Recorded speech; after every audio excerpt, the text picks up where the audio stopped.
ओम हरि भक्तों, आज मैं आपको एक बहुत कॉमन रूप से पाई जाने वाली औषधि से परिचय कराने जा रहा हूँ, जिसे संस्कृत में दुग्धिका कहते हैं, हिंदी में दुद्धि कहते हैं।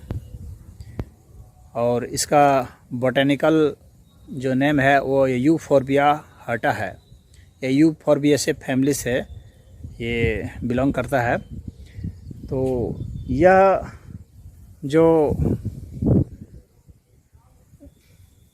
जड़ी है, तो आप देखेंगे यह पौधा बहुत छोटा सा होता है। आपको दिखाता हूँ, इसकी दो वैरायटी होती है। तो आज मैं आपको इसकी जो बड़ी वैरायटी होती है उसे दिखाने जा रहा हूँ। आप देखिए, इस पौधा को आप देख रहे हैं, ये ज़मीन से आप देख सकते हैं, ये 2-2.5 फीट ऊंची होती है। और इसके जो पत्ते हैं ये इस तरह के होते हैं और इसमें दूध निकलता है। इसको अगर तोड़ते हैं तो दूध निकलेगा। देखिए, पत्ते में दूध है, आप देख सकते हैं दूध। इसको तोड़ेंगे तो इसमें भी दूध निकलता है।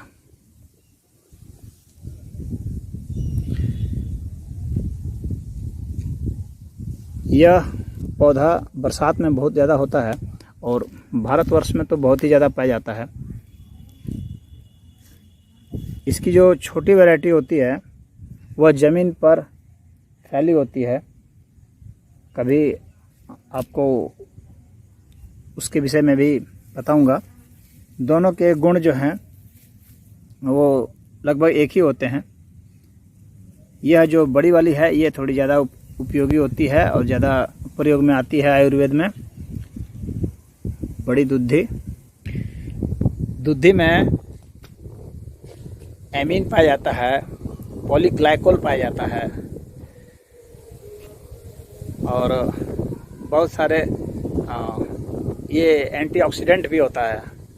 इसमें एंटीऑक्सीडेंट क्षमता होती है, यानी आपकी जो आयु क्षीण हो रही है उसको यह रोकता है। तो आयु कारक है यह।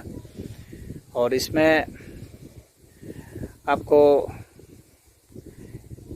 यूफॉर्बिन कह के भी एक होता है केमिकल। तो ये सब रसायन जो है बहुत इसमें काम करते हैं। इसकी आयुर्वेदिक क्षमता को बढ़ाते हैं, मेडिसिनल प्रॉपर्टीज़ की बढ़ाते हैं और उनके कारण ही इन्हें जाना जाता है। और साथ में इसमें एरोमेटिक भी, इसका जो ये ग्लाइकोल और ये फिनॉल होता है तो वो भी जो है जो खुशबू देने वाला किस्म का होता है। हालांकि बहुत ये खुशबूदार बहुत नहीं होता है, परंतु उसकी कुछ मात्रा इसमें पाई जाती है। तो जिसके कारण जो है इसकी प्रॉपर्टी बढ़ जाती है। विशेषकर जो बैक्टीरिया से लड़ने की और फंगस से लड़ने की जो क्षमता होती है ना, वह बढ़ जाती है। तो ये सब इसके केमिकल में ये सब गुण हैं। यह कफ को नाश करने वाली है। इसका जो प्रॉपर्टी है ये रूखी होती है। इसको यदि खाएंगे तो ये रूखी लगेगी। देखिए, मैं खा के आपको दिखाता हूँ।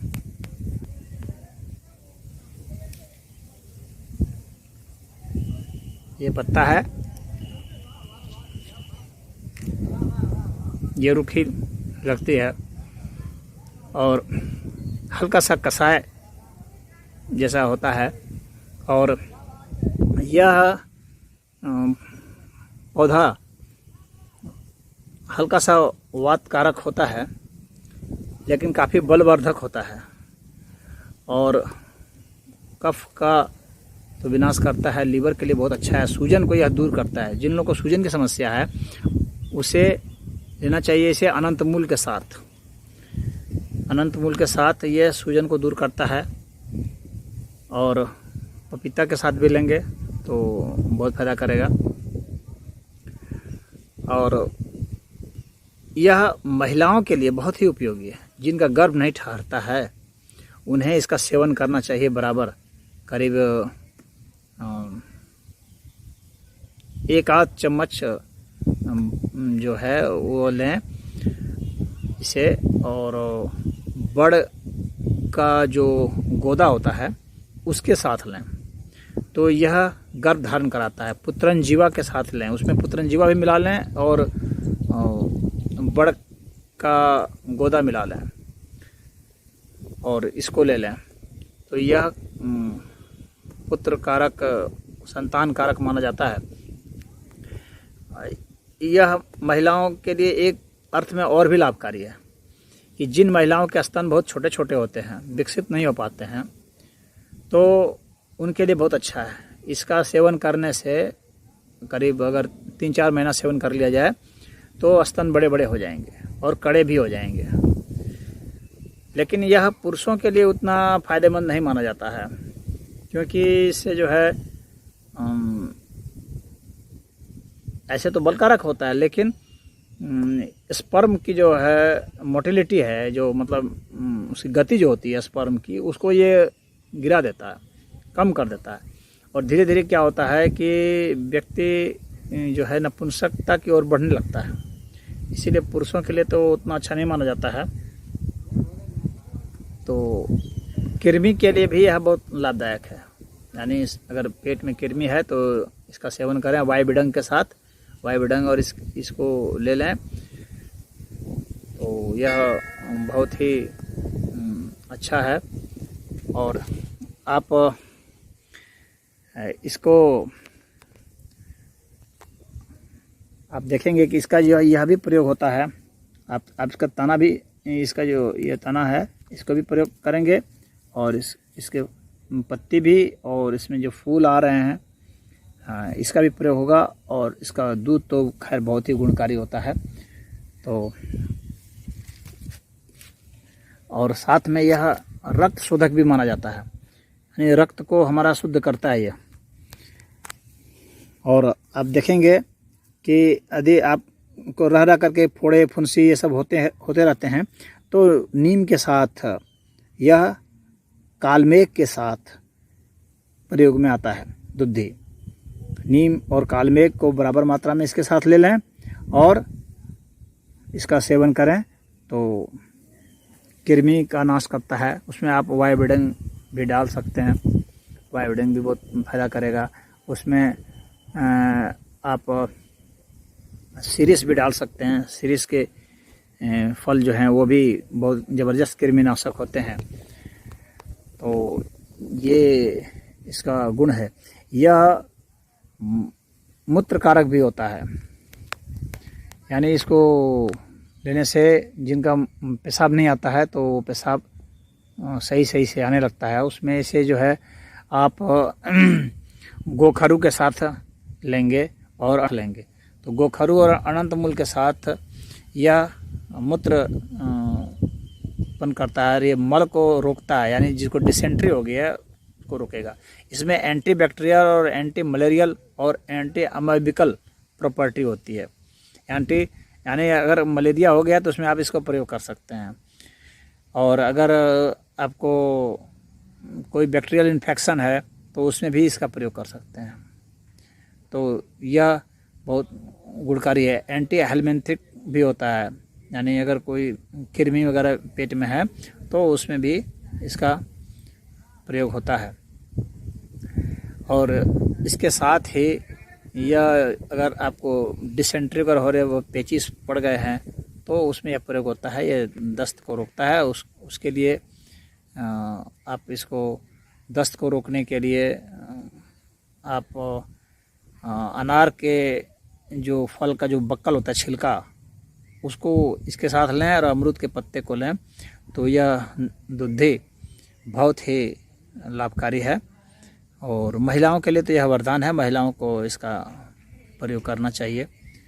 ये पपीते के साथ जिनके स्तन के लिए वृद्धि के लिए या जिनमें दूध अभी नहीं आ रहा है, जिन माताओं को दूध नहीं उतरता है ज़्यादा या उतरता ही नहीं है, तो वे यदि इसका सेवन करेंगे तो दूध उनको उतरने लगेगा। और उसमें पपीता के साथ सेवन किया जाए तो ये बहुत ही लाभकारी है, दुद्धि। तो ये सब इसके गुण हुए, तो आप सब इसके प्रयोग करें और इसका लाभ उठाएं। और यह जो है आपको अगर ब्रोंकाइटिस और ये सब भी है, अस्थमा है या प्लोरोसिस भी है, खून भी आता है, बलगम आता है, तो यह बहुत ही लाभ करेगा। अगर आपको फेफड़े से खून निकलता है और कफ के साथ खून आता है तो यह बहुत ही ज़्यादा लाभकारी है। अगर उसमें श्लेष्मा है, कट गया है, भीतर से घाव हो गया है, तो उसको भी यह भरता है। तो उनके लिए वरदान है, समझ लीजिए। फेफड़ा के लिए ये बहुत ही अच्छा है। तो इनका आप प्रयोग करें और लाभ उठाएं। तो आज इतना ही। ओम हरि।